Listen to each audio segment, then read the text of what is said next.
জন্ম এবং প্রয়াণ দিবসে, চিকিৎসক দিবসে আমরা প্রসূতি মায়েদের জন্য 102 নাম্বার যুক্ত 200টি অ্যাম্বুলেন্স উদ্বোধন করলাম আজকে।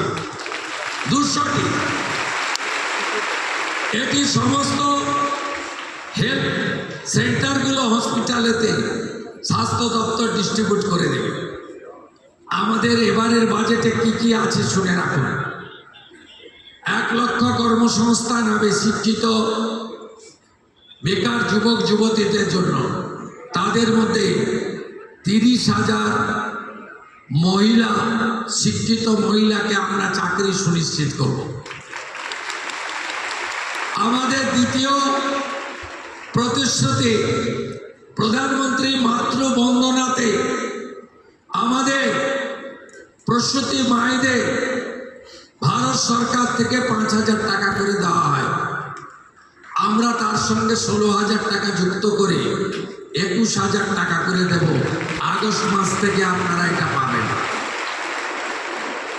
এবং 5টি পুষ্টিকর খাদ্যের কিট, নিউট্রিশন কিট আমরা প্রসূতি মায়েদের হসপিটাল থেকে, স্বাস্থ্য কেন্দ্র থেকে দেব, এই প্রতিশ্রুতিও দিয়েছি। আমরা বলেছি সরকারের যত স্কিম চালু আছে ছাত্রীদের জন্য, বোনেদের জন্য, কন্যাশ্রী সহ সেগুলো চালু থাকবে। কোনো স্কিমে আমরা আপনাদের অধিকার থেকে বঞ্চিত করব না।